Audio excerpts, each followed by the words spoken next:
Gordon, Maureen, Haddock have been very true friends of the Edwards School of Business. I got to know them 3 years ago when I took over as dean, and what I came to know was a pair who were just intensely committed to the student experience here. They've provided funding for scholarships and bursaries. They launched the speaker series. They're there every time we need advice or guidance, always there to pick up the phone. Gord graduated from what was then the College of Commerce in 1971. Maureen's a grad of the College of Education, which, because my wife is also a grad of the College of Education, I'm not going to make fun of. But we've adopted her as an honorary graduate of the College of Commerce. And they're going to come up now and introduce today's guest speaker. So please join me in welcoming Gordon and Maureen.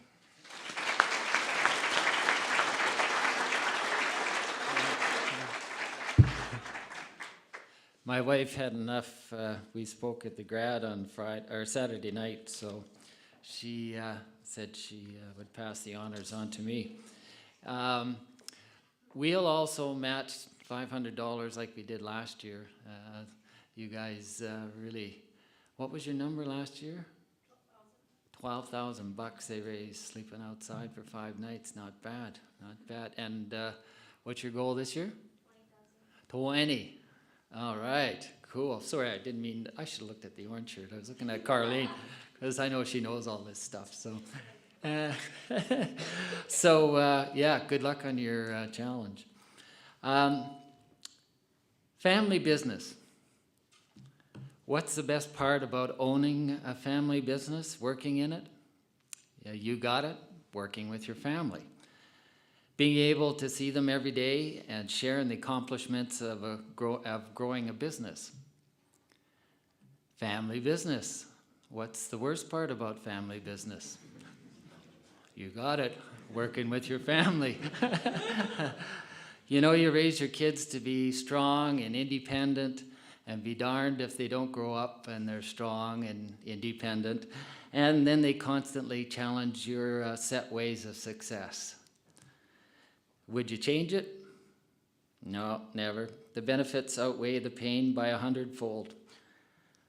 Now, we have a unique presentation today in that we are honored to have the first dual speaking group here and our first family business speaking engagement with the help of Jim and Greg Yuel. You know, it's pretty humbling when you read someone's bio and all the things they've done and accomplished, and it's even more humbling when you see what the family has done and what their company, in this case PIC Investments, has done in the past 33 years. From a standing start in 1976 with 0 sales, to $4 million in 1980, to $15 million in 1991, to in excess of $180 million in sales today. And in Saskatchewan, under socialist government, which if he had been in Alberta would probably have been $500 million. Sorry, I just tend to do that sometimes. So if you want to see what they're involved in, please just go look at their website on PIC. You'll be surprised at the stuff they do. Now, and it ranges everything from tourism to transportation, and they invest time and energies in managing and helping manage these companies. Now, Jim Yuel's list of accomplishments and awards are too numerous to mention. As a matter of fact, he doesn't like it when you mention them, and he is a type of person who hates to let people know what he has done and what he has contributed to the community. But let me just say, and this is just like taking a sliver out of a log, he is, it covers from the Saskatchewan and Canadian Chambers of Commerce, Sarita, charities, sitting on corporate boards, on and on and on. I must, however, note a few things. First, that he is extremely proud of his Ernst & Young Entrepreneur of the Year award, and amongst his proudest achievements was successfully turning the business over to his son Greg and creating a successful business that has employed hundreds of people, some of them for all of their business or working lives. Now, I emailed Jim and I asked if he had a funny story about Greg working and growing up in the family business. And he said he couldn't remember any. And now I find this is hard to believe, especially after I've gotten to know Greg, that there isn't a whole hockey sock full of stories. But I think I actually emailed Greg too with the same question, and fortunately he kind of fessed up to one story. And Greg started working in the family business at the ripe old age of 6, and that's kind of common in family businesses, because I started my dad's drugstore at the age of 6 and earning my own salary, so I assume your dad cut you off your allowance at that point, right? You're earning your own bucks, right? Yeah, it's part of the lessons. Yeah, from the big book of entrepreneurship. Yeah, okay, yeah, that happened to me too. Now, Greg did the usual things a 6-year-old did, from making boxes and labeling and so on. And then by 9, he was involved in transportation. And for some reason, they let him start running the forklift. And I won't get into the grim details of what happened one day, but let's just say one day Greg put the forks of the forklift through the containers instead of under them. Now, every kid who works in a family business knows the long walk to go tell your dad or your mom what you've just done. It's like the gallows, the drums, dum, dum, and you're trying to make up every excuse you can dream of why this really happened. To Greg's joy and no doubt his surprise, his dad said that mistakes were just training expenses, as long as they happened once and only once. And after assessing the cost of the lost goods and how much inventory they'd have to sell at that profit margin to get the money back for the buggered up containers, I think young Greg got the message. And it's something that sticks with you, because those form the pillars of who you are and how you run your business when you grow up and grow older. Now, we talked about Jim and all the things he won't tell us he did. And so now Greg, other than being mechanically challenged, has a list of accomplishments that show the apple doesn't fall far from the tree. Let me just say they include directorships, working in numerous organizations, nonprofits, sports organizations like the Saskatoon Hilltops, and one of my favorites, he was appointed to the Dean's Advisory Council of the Edwards School of Business. So, without further ado, and any more accolades, may I present the dashing duo from PIC Investments, father and son team, Jim and Greg Yuel.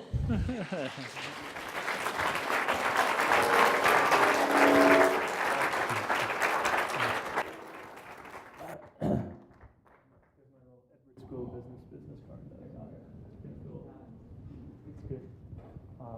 Is this working? The mic? I don't have to hide behind the podium, or is it good? Okay. Thank you very much, Gord, for the fabulous introduction. And Grant, thank you very much for the invitation.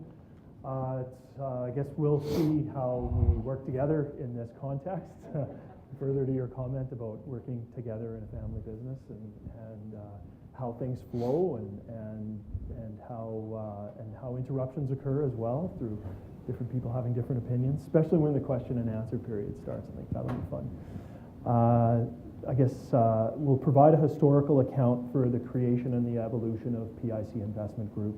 And one of the things, just given current economic times, that I thought it would be worth dwelling on is the tough economic challenges that the company endured, particularly in the early and mid-'80s. So I think we'll expand on that a little bit. I did bring some annual reports for PIC Investment Group, which you guys can have. Anybody that would like to know sort of more about the company in general and the individual companies can feel free to do so. I guess I'll basically start out by making a bit of an additional introduction of Dad. Jim Yuel is a serial entrepreneur, is my term for him. I came across that terminology when we were together at an angel investment seminar, I I guess, that was trying to teach people how to be angel investors smarter. So we went to this thing, and it was great, and that was one of the terminologies that came out of that I really liked. At age 18, Dad left home and traveled to Saskatoon, where he got a job at Eaton's store and worked for a number of years, or I guess 14 months actually is all that was, at which time he went to Inco, to Thompson, Manitoba, and worked at Inco Metals and worked there before moving back to Saskatoon in December 1964. And I guess it was at Inco that you were there working in mining operations for 4 years.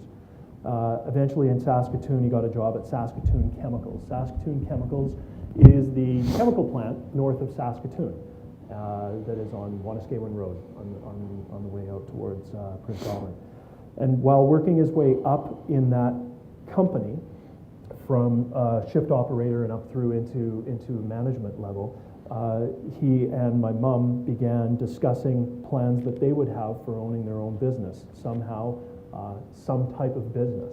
And during that time, experimenting with a couple of operations, himself and a buddy of his started an outfitting business where it was J&J Outfitters. And if you guys ever were looking to go camping for the weekend, you could look in the yellow pages and you could rent a canoe, and you could rent life jackets and paddles and Coleman stoves. You could rent all the gear that you would need to go on a camping trip from these two dudes. And it was quite a neat operation, having all of this equipment left over, especially when the business was disbanded. We had a lot of canoes and paddles and stuff, a lot of stuff. So between that and then the next thing was a bit of a fishing tackle shop, where there was fishing tackle and different things for fishing equipment, whether it's rods and reels and things like that. And he operated that business out of the basement of our house. So we had a bit of a retail operation in the basement of our house. So a little bit of experimentation with business was going on. Saskatoon Chemicals, where he was working, had a distribution agreement. Saskatoon Chemicals is a chemical manufacturer, and so they continued to manufacture chemicals, and then they had a distribution agreement with CIL. And this company was to be distributing chemicals to users, to small town water treatment plants, small industrial operations, Paradise Pools, for example, different usages. And but the reason that plant was there was to manufacture chemicals for Prince Albert Pulp, the pulp mill. So the distribution agreement was a bit of an aside. It wasn't really their primary, it wasn't the primary sale of their product. It was the pulp mill that they were there for, and the distribution of chemicals was supposed to be extra. So Dad was in charge of production at the plant at the time that he sort of noticed that CIL did a really poor job.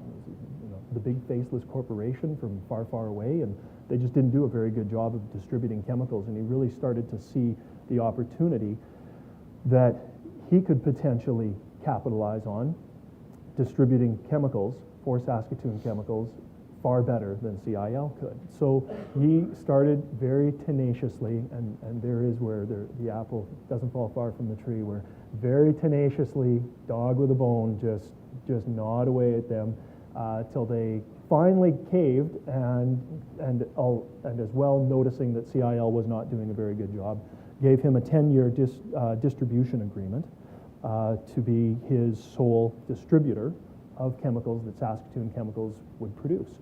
So in 1976, in December, after negotiating this deal with Saskatoon Chemicals, he started his own business, and a new distribution agreement was put into place for Prairie Industrial Chemicals, and that's how it started. So it always amazes me anytime I do talk to entrepreneurs, anybody I talk to that is thinking of starting their own business, or they have a dream or an idea, when that decision is made and that very gutsy move is made to go it alone and to cut the safety net and to go off and do your own thing. So with 2 little kids at home and a mortgage and all the stuff, they both quit their very secure jobs and got a little warehouse somewhere on Ontario Avenue and started packaging chemicals.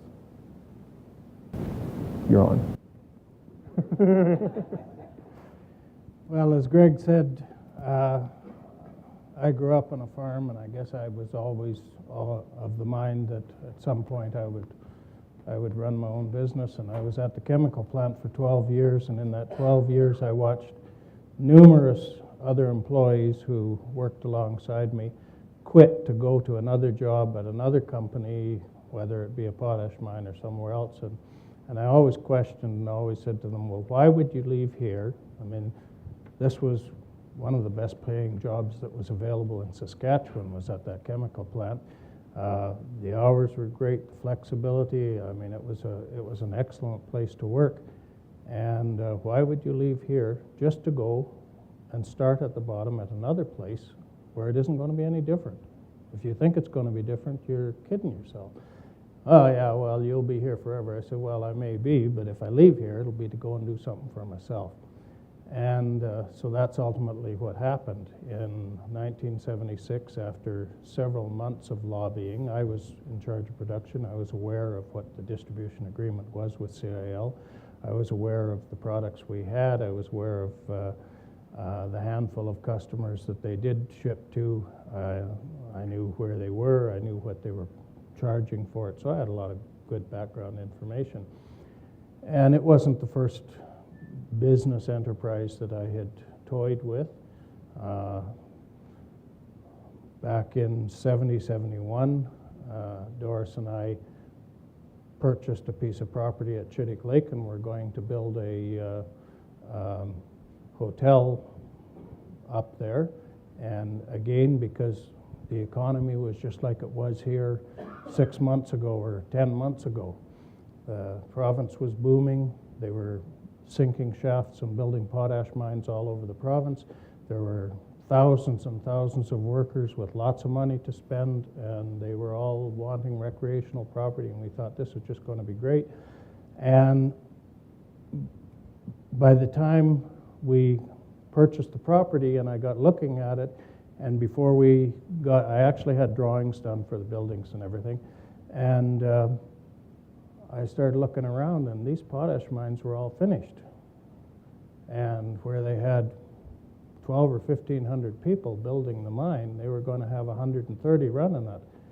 And where were the rest of them going to go? Well, they went west. They went to that province to the west of us.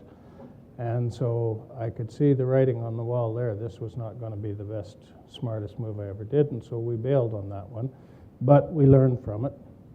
So when this opportunity came, it was, I had a lot more background information, and probably the biggest sale I ever made in my life, and the most difficult sale I ever made in my life, was convincing Prince Albert Pulp Company that they should kick out CIL, the biggest chemical distributor in North America at the time, and give it to one of their employees. But they did, and I got to thank CIL for it, because it was just pure big corporation arrogance, something that I hope that we never ever demonstrate, that caused them to do it. And we were able to start off with 4 products, which were the products from there, but which were products that primarily it was caustic soda, 50% caustic soda, and chlorine and hydrochloric acid were the 3 primary products, and then we had bleach as a byproduct as well. And these products were very much in demand for power plants, for resin regeneration and so on, and for water treatment. And so I started out on that basis, and as Greg can attest, we'd all be down there on the weekends stapling boxes together and filling jugs with bleach and whatnot to sell, and getting chlorine cylinders lined up, and the cylinders at the time were filled at the plant. And then I would head out on generally Sunday evening, and I would either make a loop down through southern Saskatchewan and across into Manitoba and over to Winnipeg and back home, or I'd make a loop up through Edmonton, Red Deer and back, or down into Calgary and Medicine Hat and back, through the southern part of the province, and basically covering the 3 prairie provinces. And I would do that from about Monday till Wednesday. I'd get home late Wednesday night and then load up the truck on Thursday and make the loop around and deliver the product over Thursday, Friday, and get back Saturday, and then we do it over again. And it worked. And the biggest reason it worked was because we put our own truck on. We put our own truck on right away, and the small communities in Saskatchewan had zero service, literally zero service. It would take them to get a couple of chlorine, a place like Kamsack, to get 2 cylinders of chlorine. They would be having to carry 8 or 10 cylinders there with huge deposits on these containers, and they'd have to carry that many all the time because they couldn't depend on the delivery of new product to come quickly enough, even though they may only use 20 cylinders in the whole year. So it was a huge cost to them. This way they could call us up, and 3 days later, truck backed up, unloaded the product, picked up their empty cylinders, and away we went. And we just we did 2 things. We cut their inventories of containers way down, and we freed up a ton of containers that we were able to go out and get a whole bunch more business. We followed that up the following spring by going around. I divided the province into 17 divisions, which coincidentally I saw something on the health regions or something recently, and they had surveyed the province and decided how to divide it into these divisions, and the same 17 divisions that I had 30 years ago. So, and then sent out notices in each of these areas that I would be putting on a chlorine safe handling seminar at no cost to them, and went around and spent a spring going around doing those seminars, and literally like 2 a day, 1 or 2 a day, right there for the better part of a month. But when we finished that, by that fall, we had over 80% of all the water treatment business in Saskatchewan. So that was a big move, and that was what really got us going, kicked us off. And I was very fortunate that Doris was in the office, and she was great with the customers on the phone, and she was able to handle the invoicing and do all the things that kept everything together there. So the problem, that was alluded to here earlier about working with family, well, there's some huge, huge benefits to having the family together, but there's some huge prices to be paid for it as well. But at the end of the day, there's nobody you can count on to step up more than family members.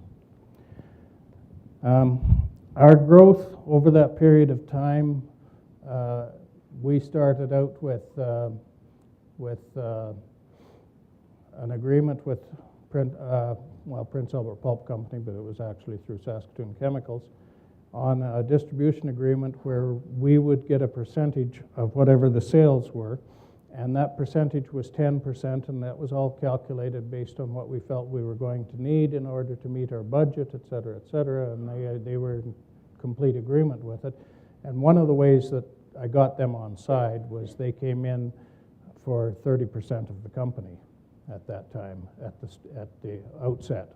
So that was part and parcel of getting the agreement with them, the distribution agreement with them. The interesting thing was that we exceeded our budget after 9 months, and the agreement was open to be every 5 years to be renegotiated on the pricing and so on. So at the end of the 5th year, they came back and sat down and said, well, we're cutting the percentage back to 6%. And I said, well, why would you do that? What's your justification? Well, you're making a lot more money than we thought you would. And I tried but failed to make them understand that I wasn't taking more of the pie, I was just making a bigger pie. And that is a lesson that I learned there, and that I made my mind up that we would never ever treat any distributor or customer or person that we deal with in that manner, because it's the most unrealistic thing that you can do and the greatest disincentive that you could ever come across with a distributor or anyone else.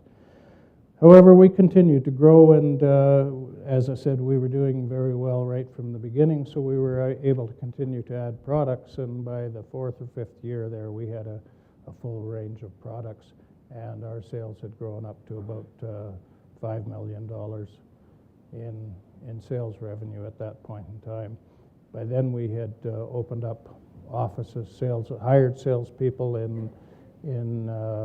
initially in Calgary, and then in Winnipeg, and then we got one up in Edmonton, Regina, and finally Saskatoon. And I quit traveling and making the sales calls in the small communities when the Saskatoon salesperson was hired.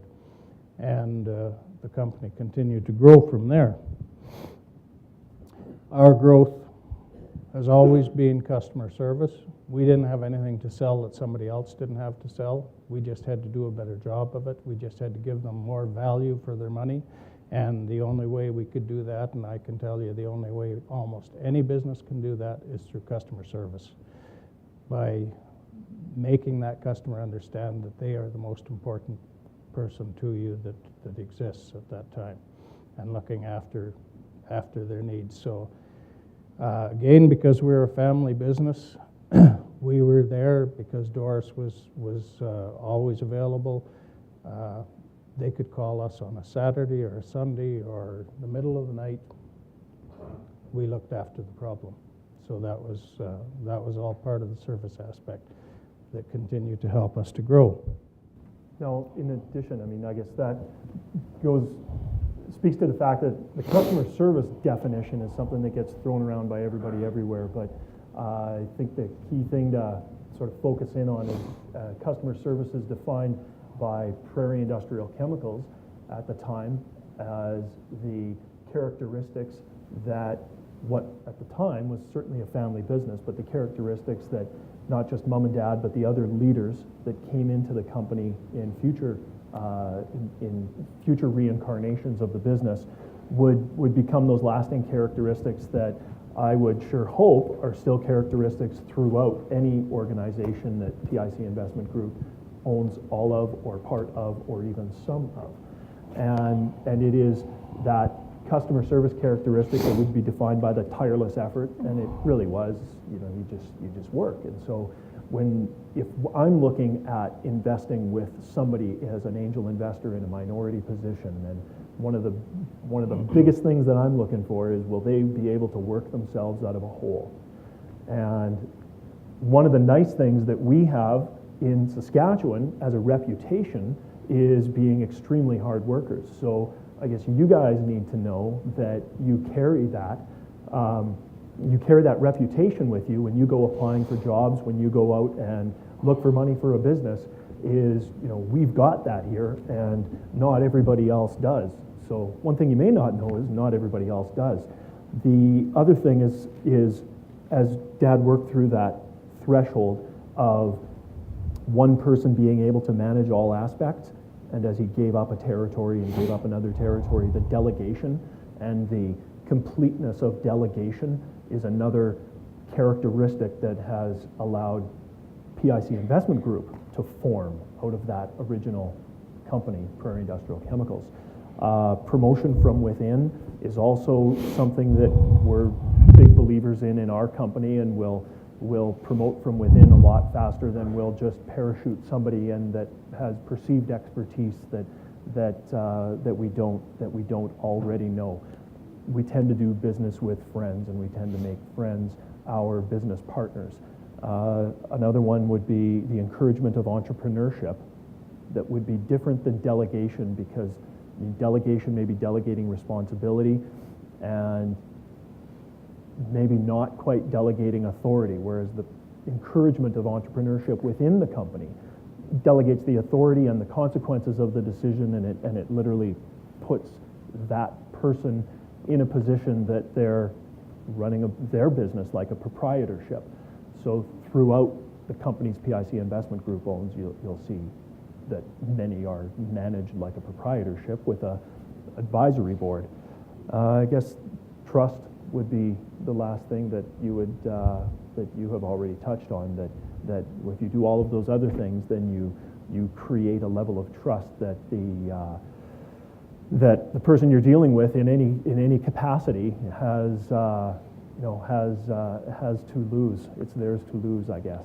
So those are the characteristics that I hope we still have, and that I've sure seen that we have carried over from that original company. Yes, as Greg says, that in a nutshell describes the culture of the company. And I think one of the strengths that he touched on, one of the strengths that I have had over all these years, is the ability to delegate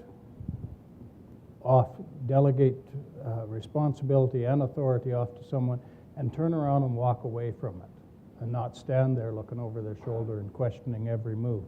And I've always had the philosophy that we want to get from point A to point B, and if you go around the hill that side and I go around this way, it doesn't make any difference as long as we both get there. And so that has allowed us to develop some tremendous entrepreneurial managers throughout the organization. In 1980-81,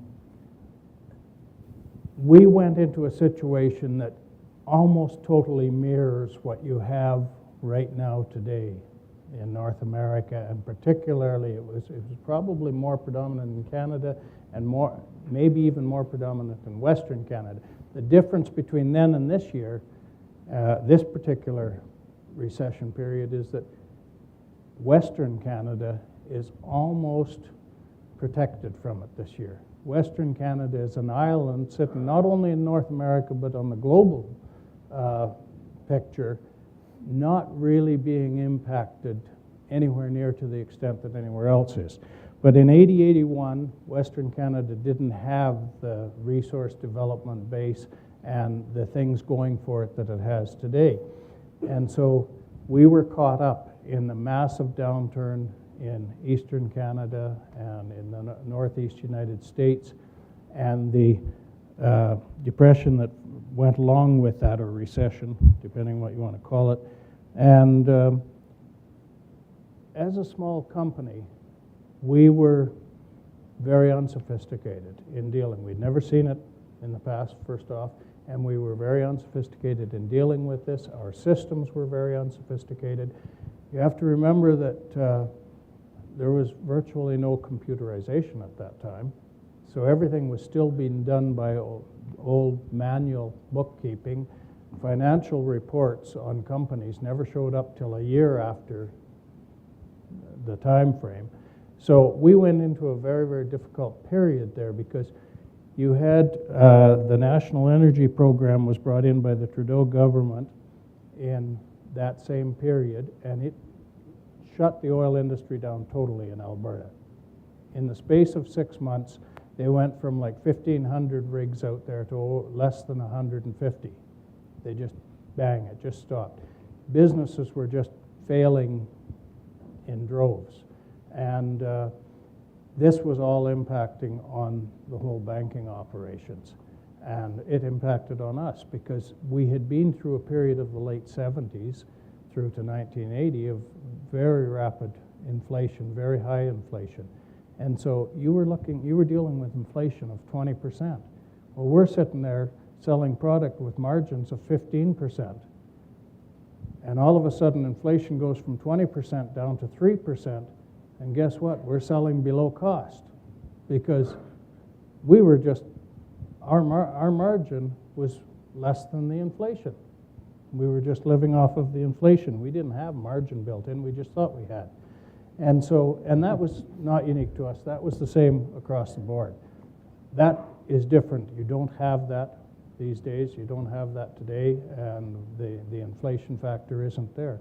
But that inflation factor was corrected by pushing interest rates up to where they actually broke over 20% at one point for a very, very short period. But I know I locked in a $500,000 debt at 12.5%, and I came out as a winner on that. So you figure it out. So Anyway, we had a tough year like everybody else. We had a tough year in '82, and we lost about $250,000, which in today's business world for us would be relatively insignificant, but in those days, on $4.5 million sales or something, that was a lot of money to lose. And the good thing, of course, unlike today, where if we lost that with a year end in September, by the end of October or November, the banks would know. In fact, they'd know sooner than that because they get monthly financials, so they'd know what was happening all the way along. Well, with accounting practices and everything being manual, we lost that, and that loss showed up in our September 1982 financials.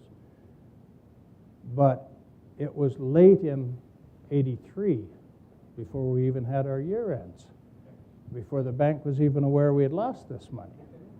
By then, of course, we were aware. We'd known for a while, and we had taken the actions to turn it around.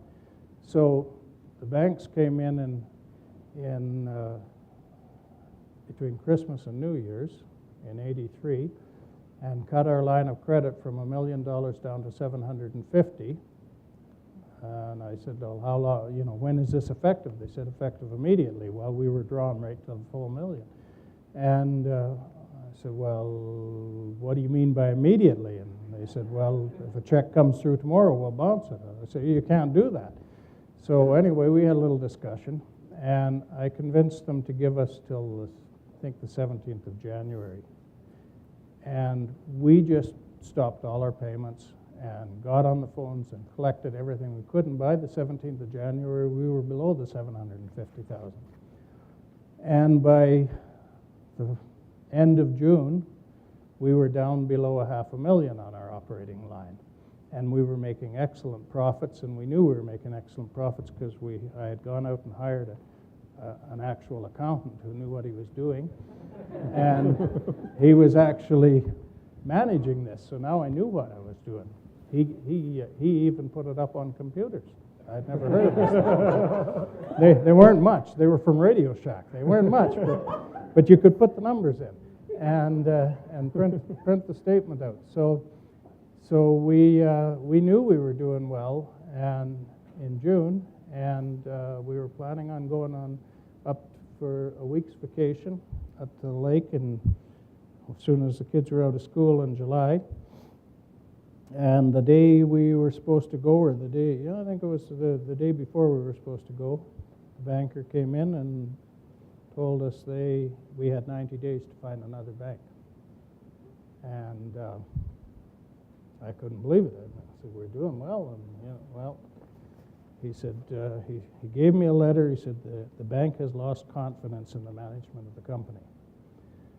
So I called up Hergot Deval, one of the best accounting firms in Canada, in my estimation, and got a hold of Morris Deval and said, I need interim statements pulled off as quick as you can do it. And I explained to him why, and so on. And they came in and started to do them. We went on our vacation up to the lake. And because there was no point in canceling the vacation. You couldn't change anything at that point anyway.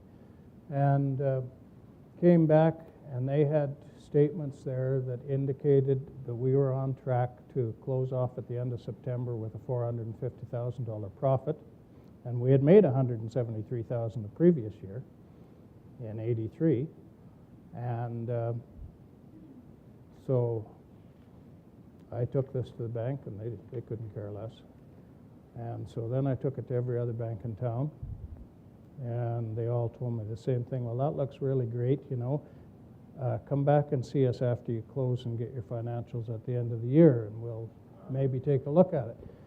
Well, of course, that wasn't going to do us any good. Anybody who, I'm sure 90% of you here can do the math to know that from the end of June to the end of September, with 90 days to move the account, and then you have to get your financial statements, you're going to be way out of time. So again, Morris Duval went and talked to a fellow by the name of Merv McKee, who was the manager of Main Branch at Royal, and told him, you better take another look at this one. So they came back and they offered us an interim financing package to take us through till our year end, and then we would look at readjusting it based on how our year end was. And we had, the minimum was that we had to achieve the results that were projected forward. Well, in the end, we actually beat those results by $100,000. It wasn't a problem. And so we had everything set up to move the account at the end of September. Our previous bank, Bank of Nova Scotia, came back to us and said, oh, there's no problem. You really don't have to move, you know, like. So I sat down and wrote them a nice letter and said that I appreciated their offer and so on, but I've lost confidence in the management of Bank of Nova Scotia. So at that point, we moved the account and really never looked back from there on. That's the only year that 82 is the only year we ever lost money in the business. There's a lot of lessons to be learned there. The first lesson is that you don't learn anything when things are going well. You only learn when things are going bad. And when you have real adversity, that's when you find out what you can do and what you have to do. And if you're smart, you remember that, and you don't go back to the old habits and the old ways. You try to keep it together that way. And the company has built from there. In 1990, 1991, I had been very much involved with the Saskatchewan Chamber of Commerce, was taking over, was on the board of the Canadian Chamber and whatnot, came back to the businesses, found out there were lots of little problems, but the biggest single problem was at the time we had like 5, 6 companies. 2 of them were making lots of money and 4 of them were losing money every day. And everything was in one account. Everything was under one umbrella. All the checks were drawn out of the same account. So they could lose forever. There was no incentive for them to fix the problem. And so at that point, I broke up the companies and incorporated 6 individual companies, rolled the assets from the appropriate assets, transportation into the transportation company, land and buildings into a property management company, Canadian chemical sales and distribution into a company for that, U.S. chemical sales and distribution in another one, and so on. And then kept all the shares in the parent company, which was at the time Prairie Industrial Chemicals, and changed that name over to PIC Investment Group, because now it really was a company that had investments in these other companies, but the others were operating companies. And I took the key people who were managing each of these ones, and I made them either a general manager or vice president or president, depending on the circumstances, for the company, and basically said, you have a year to get this thing sorted out and turned around, and if you don't, I will allow it to go bankrupt. And we never lost any of them. We came real close. But they all succeeded, and some of them succeeded phenomenally. And from there on, it's been PIC Investment, and I'm going to let Greg take it from here then. And the phenomenal success certainly, I think, came about as a result of splitting them all up, because then it gets back to my other point about running a business like a proprietorship, but with a backstop of a very good partner in some cases, or employer in some cases if the person was a general manager. Some were made partners. They had been begging for an ability to buy into the organization that they controlled. And so they had the ability to buy 20% or 25% equity in their own business and then grow it.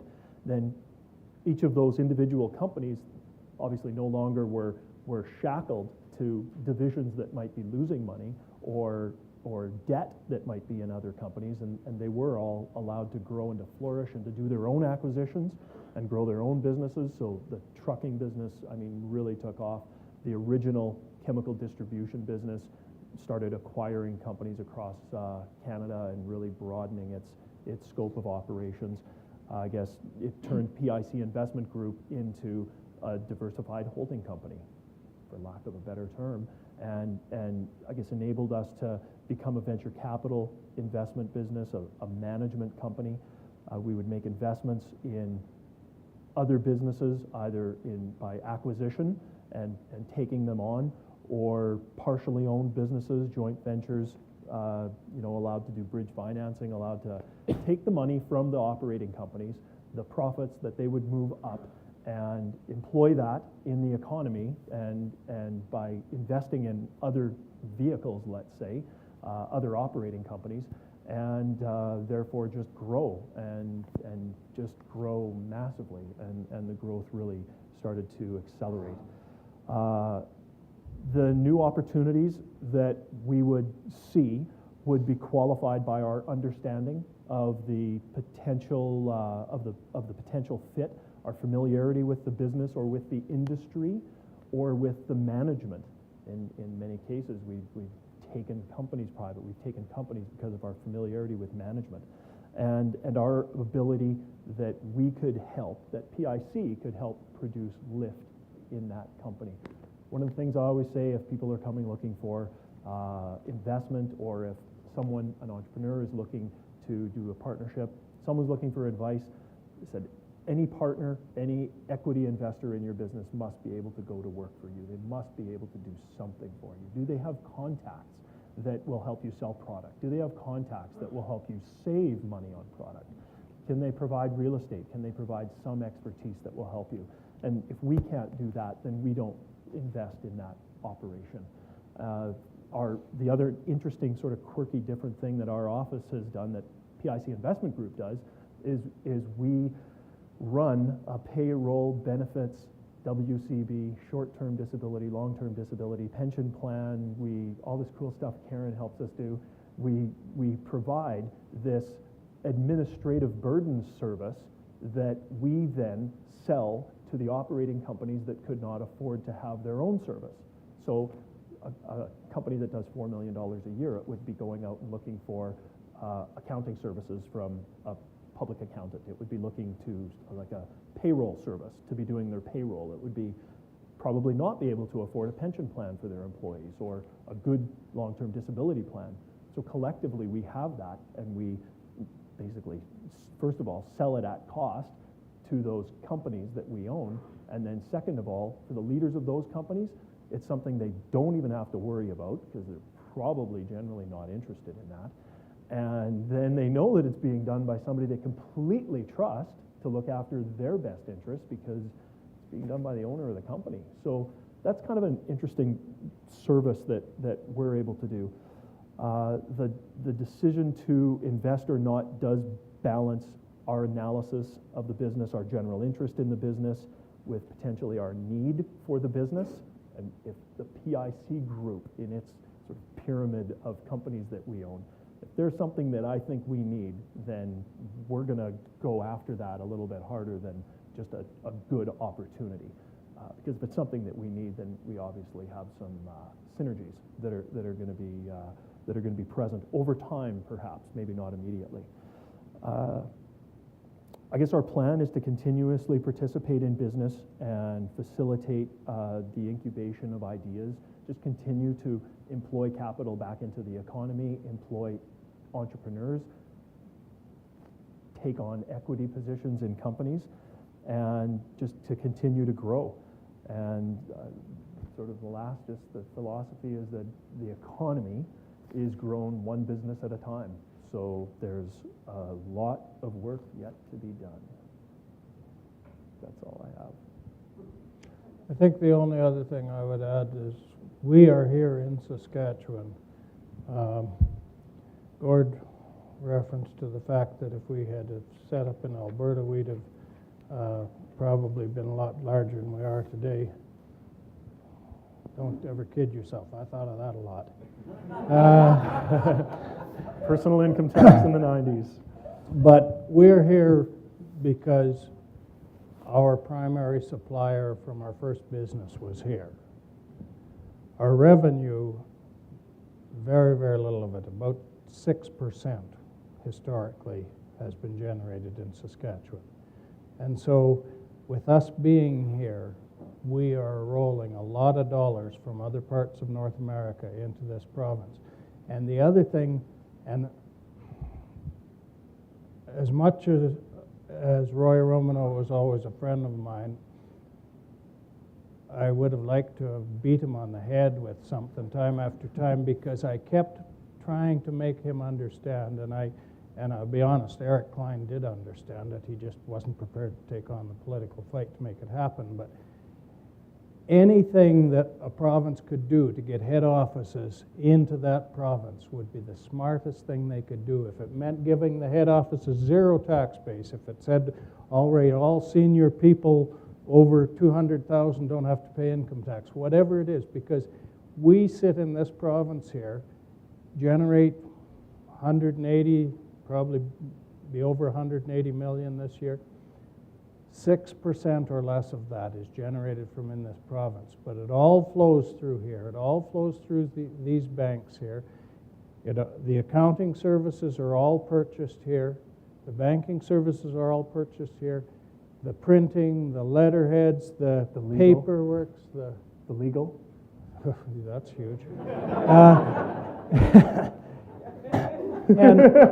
And more specifically, if you look at the charitable contributions from all of our companies, over 90% of all the charitable contributions go into this province. Whether it's money to the university, whether it's money to the Cancer Society, whether it's sponsoring something, it happens here. And I told every politician in Regina that for the last 30 years, you know, when I'm looking to build something or expand or to do something, I look out the window of my office, and if I see the opportunity right outside that window, that's where it's going to happen. And if I have to go further down the street, and if I have to go to the next province. But it always starts at home. And if all of you people, you're a lot of young people that are going to go out, and some of you are going to end up in politics, God forbid, and whatever. Keep in mind that the most important thing that a government can do is get the head office into that jurisdiction. Yeah. Doesn't matter if the manufacturing plant isn't. The money will flow to the head office. It's just human nature to look after where you live. It's not Absolutely. So that's a good point. Questions? Oh yeah. Sure. Okay. No, you're not allowed questions. I just noticed that your original basement businesses were fishing. Yeah. Now, son, do you think there's a theme here that's going to run through We still do that, you know. That's the one business we have that loses money every year. Yeah. And Greg allows me to do it because that gets me out of his office as a retirement. But yeah, we have a whole series of fishing lodges, and fishing and hunting has always been a passion of mine, and that's why I was in that in the early stages, and that's why we're in it now. Doesn't make any sense because I didn't go into farming because I said I will never be in a business that's totally dependent on you suffer at the whims of weather and so on. Well, the farming looks pretty good compared to running fishing camps. So. Other questions? While you're thinking of them, I have two that I'd like to think about. One is, are entrepreneurs born, or are they made, from your perspective and experience? And secondly, you are a diversified holding company. Be optimistic about the future? Face of lots and lots of bad news that keep washing over, but where are you? Well, first, to answer your first question, are entrepreneurs born rather than can they be made? I don't think you can take a non-entrepreneurial person and make them into an entrepreneurial person, but I do think you can do a lot to improve the quality of an entrepreneur. So, you know, you can have a decent golfer or hockey player, and you can make him into a really good one if you've got the right training and he gets the right direction. But you can also take somebody who doesn't have that skill, and you can spend your lifetime and they'll never have it, you know. And I think that's the same with entrepreneurs. I think it's very much it's not genetic, it's something you learn at home, in my opinion. Entrepreneurs tend to raise entrepreneurs, and you'll see the anomalies where an entrepreneur will come out of a family that's non-entrepreneurial, but it's pretty infrequent. So I think that it's a learned thing, a learned trait, but it's a mindset. It's a mindset that is developed very early, but it can certainly be improved through training and skills training and various opportunities like that. It's the guts, like it's that decision to do it. And I've talked to 2 or 3 people this year, 2 of whom decided to do it, where the challenge was put to them and they were waiting for the right time and the right economic circumstances, or maybe when they have a little more money. And I said, like, are you going to do this or not? Because if you're going to do it, like, It's very much a time value you of know. money, do it now, like get going. And 2 did and 1 didn't, and there it is. That's the switch, and boom, and they just, the 2, they just quit everything, and 1 moved to Saskatchewan, she was in Edmonton, and she's doing it. So neat, it's neat, I like that. As far as the current circumstances, I mean, we're a diversified conglomerate.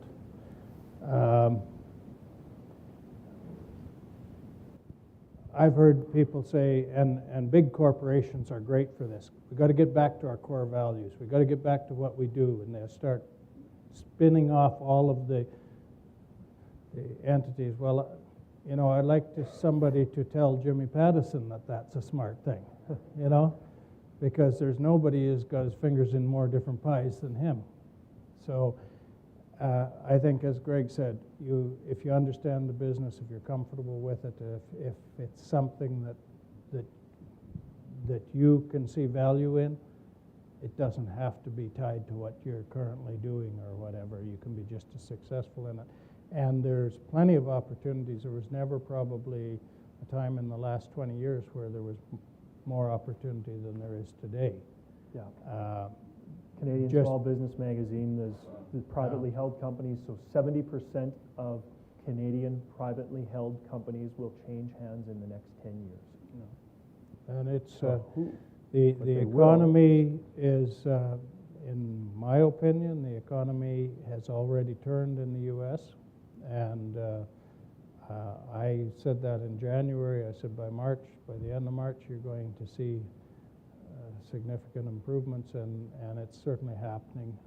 I'm seeing it, and the statistics are showing it, and that will take a little longer to flow. It used to be that it was pretty standard that you were looking at 6 to 8 months for anything from the U.S. to happen in Canada, but technology has shortened that up. We're probably only trailing by 3 months now. But I would say, and Western Canada, really, anybody who, like, if you didn't read the newspapers or watch the news on television, you would not believe there was any problems, because there isn't in Western Canada. Even in Alberta, where they would suggest that, you know, the oil industry's in big trouble and the rest of it. Yes, our numbers, we're very involved in it with our Panther operations in Davidson, with Cairn Transportation Systems. We're very involved in the oil industry, and we are down. We're down to about the level we were 3 years ago. Yeah. You know? Yeah, there's still Don't take 10,000 wells yeah, getting drilled this year. exactly. Don't take 05 or 06 to 08 as the norm. There was nothing normal about that. That was so out of control that we're back to what's more normal. And there's not tons of businesses failing. There's businesses that are in trouble, but there aren't tons of businesses failing. Nothing like 81, 82. That was 82, 83. They were just dropping like flies. So Very tremendous different. buying opportunity. Yeah. Another answer to your question. I mean, tremendous buying opportunity, and a tremendous opportunity for somebody to get into a business that 3 years ago may not have had the financial means to get into a business because the valuations were so out of whack. Now you guys have the financial means to get involved in a business because the current owner really might be up against the wall and just need a way to get out. That's a pretty good deal too. Well, you said that you guys tend to work with friends to do stuff. So what advice do you give to us young entrepreneurs on how to become your friend? Really good. I'll jump because I get to deal with everything that comes in the door, and anybody that has an idea gets time. That's, if you think you have something to tell me, then I make time for you because you must be right. So right off the bat, there's that, and I think one thing Kent Smith-Windsor with the Chamber can probably attest. If it's not right for us, for whatever other reasons, then I might know who it is right for and who might be a good angel investor or might be a good partner or something, and I'll hook you guys up. So we're not scared to say this is not, we're not going to be able to help you, we're not going to be able to provide anything for you, or it might be something that not knowing you personally might be overcome by the absolute perfect fit, the good business opportunity. Like I said, those are all different measurements, and it depends. Yeah. Is that an answer?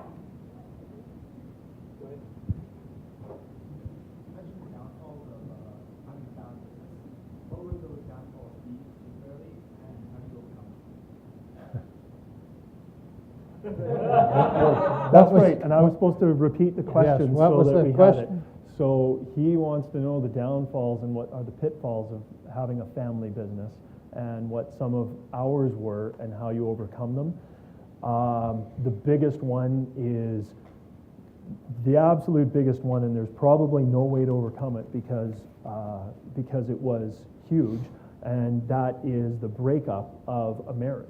So a family business where a husband and wife are involved in a business together, they are going to live a huge amount of time together.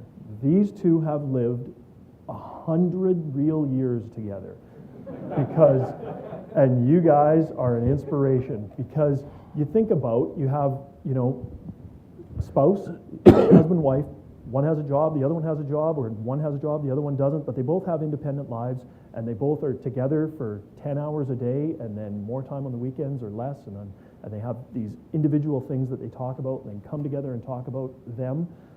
Well, if you're working together, you have exactly the same experience that the other one has for 24 hours a day, 7 days a week, and that's a long time.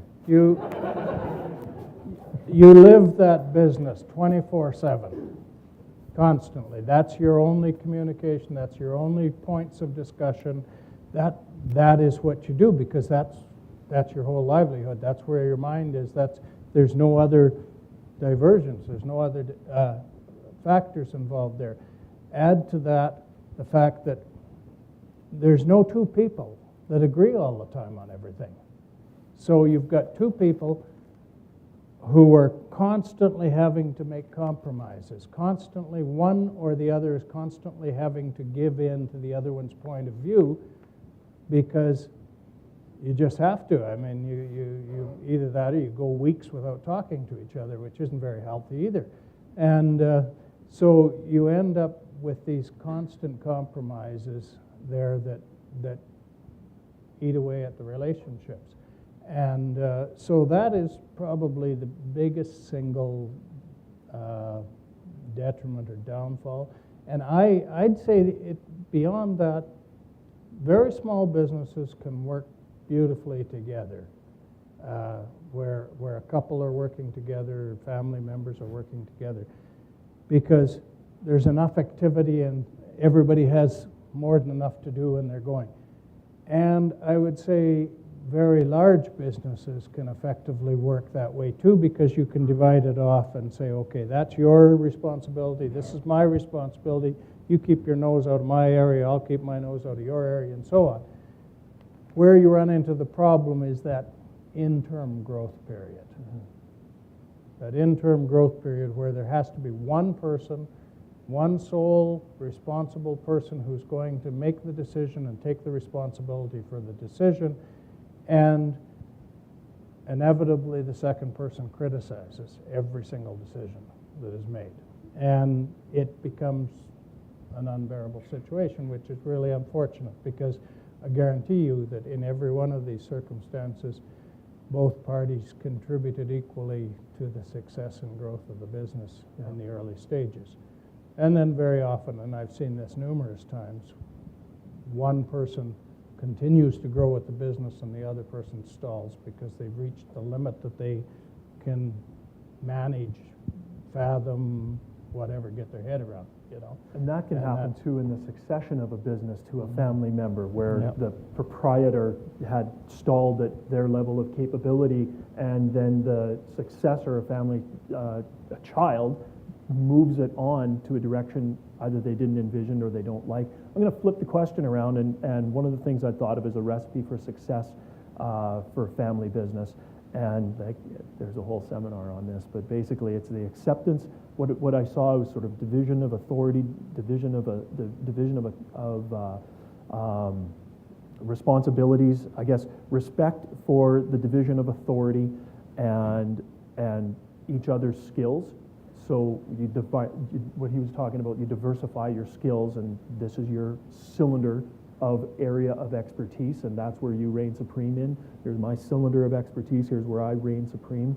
And like you said, at the end of the day, you need what would be called cabinet solidarity, where you go and you fight it out between the two of you, and then at the end you agree that the two or the four or however many are in the family business, and then you leave that room agreeing that this is what we're going to agree on, and then you leave there with one voice. And being able to do that effectively is going to be a recipe for family business success. So, Gentleman back here has Yeah. a question.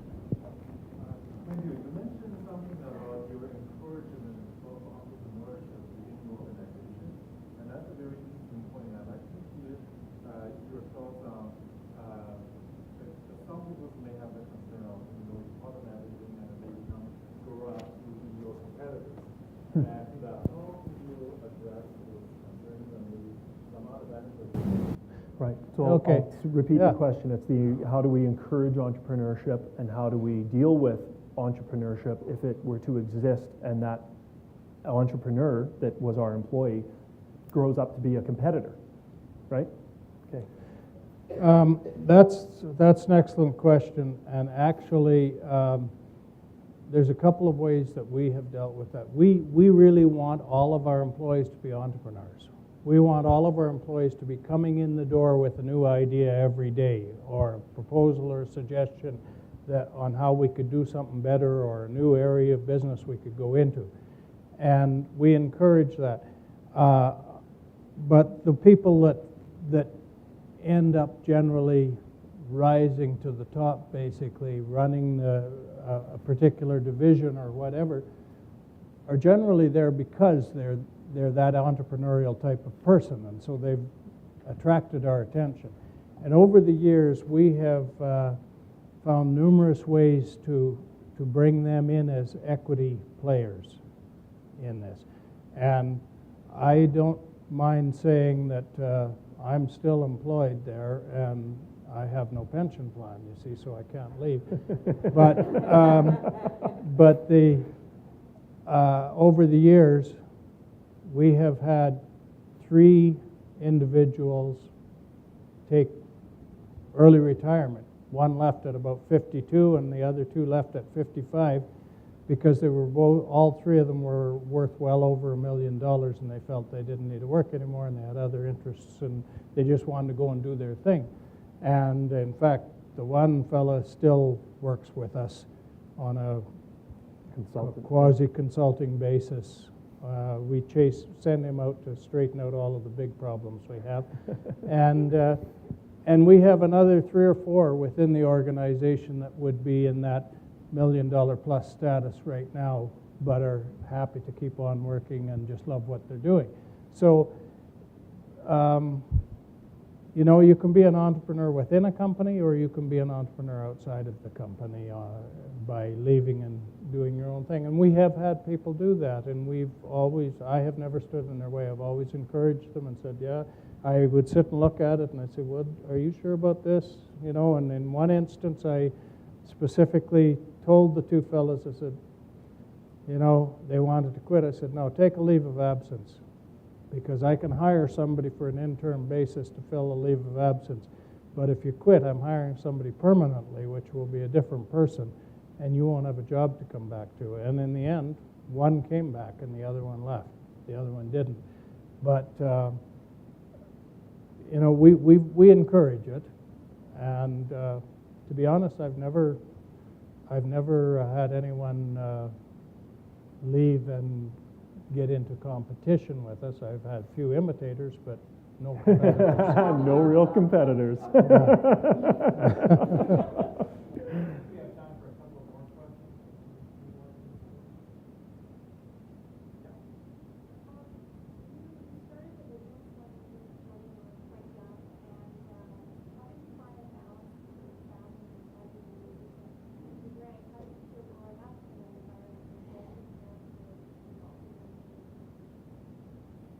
Okay, so how did, so the question was, starting the business with two little kids at home, and how did he feel the balance between work and family in a business? And then the question for me was, how did I feel about, I guess, growing up in a family business, or having him or he and mom being away so much?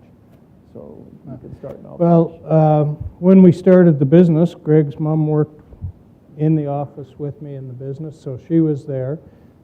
We were both there, and the kids were in school at that point, and so it was a matter of them getting to, you know, dropping them off at school, and a lot of the time I was away. I was out of town because I was chasing customers or suppliers or whatever, so I was away a good deal of the time, and she just, I never really asked her how she balanced it, but she seemed to do it, and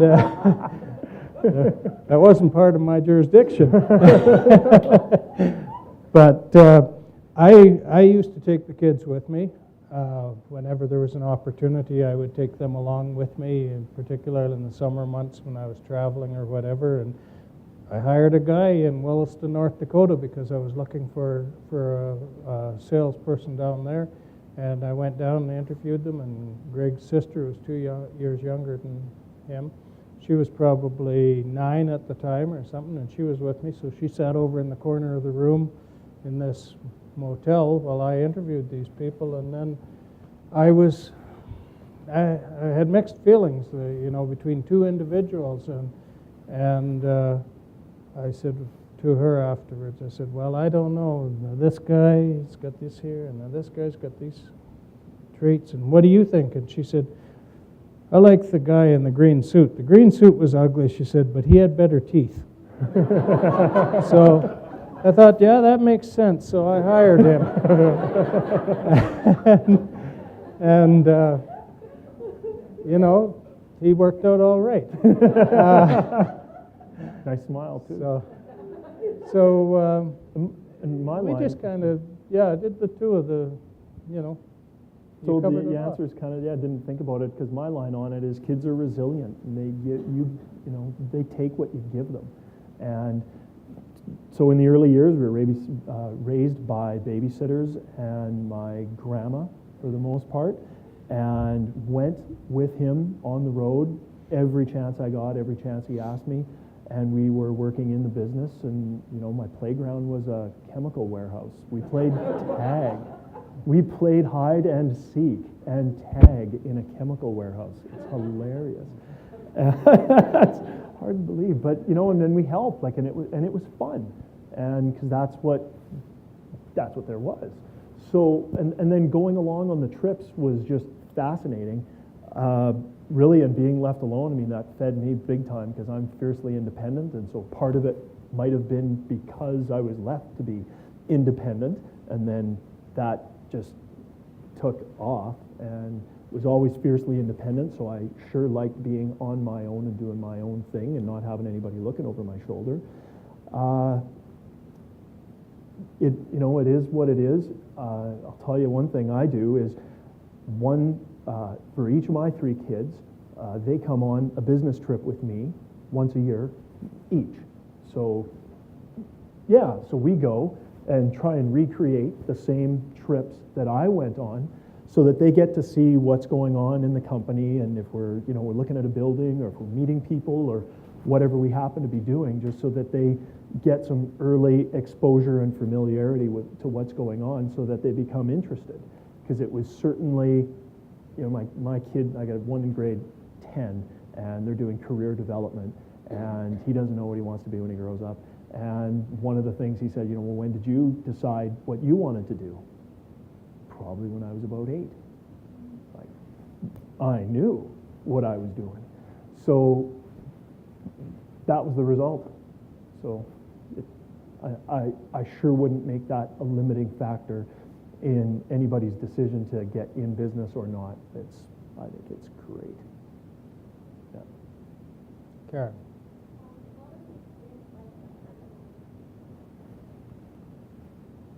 Yeah. What was the experience like in handing over control of the company to me? Would have been lovely. Terrifying.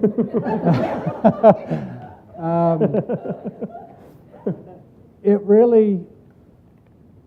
was really a very simple decision and a simple thing for me to do, because from about year 5, I had been just handing off, or earlier than that. I mean, I started running all the sales territories, and as soon as I could get enough sales in an area to justify a salesman, I hired him, and that's your territory, and don't bother me, because I got 4 more to look after. And so all the way through the whole 30 years, I was handing off different things as I started something up and get it going. I'm not very interested in repetitive detail, and so I would just hand it away to someone more competent to do it. And unfortunately, that didn't happen this time. But but no, it was not difficult. It was certainly, I wouldn't say it was unplanned or anything like that. I asked Greg, he was up at Car and Transport, and I asked him to come back to Saskatoon and work with me in '99. Mm-hmm. And it was with the full intent that I thought it would take longer than that, because I was thinking '99, about 2009, like 10 years for him to build. But he got very involved very, very quickly in the different businesses, and I've always been one that the more a person wants, the more I let them have. Just push more at them if they'll take it. And so within about 5 years, it was very clear that he was ready to take over the businesses. And so it was pretty simple then and I had my fishing camps to run. So, With that question, I'd like to wrap up the formal part of this. So please join me in thanking Jim and Greg.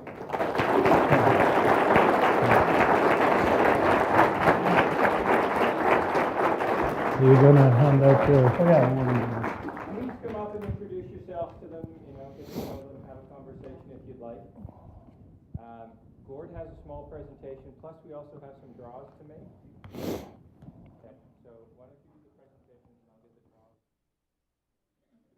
If anyone wants an annual report, I'll leave it here. Before we go too far here, I would also like to match the 500 for Habitat. So if you can make a point of getting a hold of me, okay? Good. It's catching. Are there anybody else out there? Well, I wanted to get grants money too, so I'm in for sure. And we can, but not to be outdone, if you follow me upstairs, I'll give you your money right now.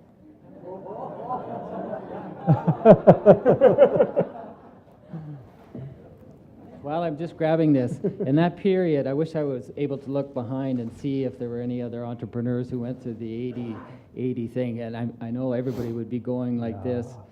You could get your Canada Savings bonds paid 19%. And we had some loans, and it took a dip there. I don't know if you remember. For about 2 months, it dropped down to 14%, and prime was 19.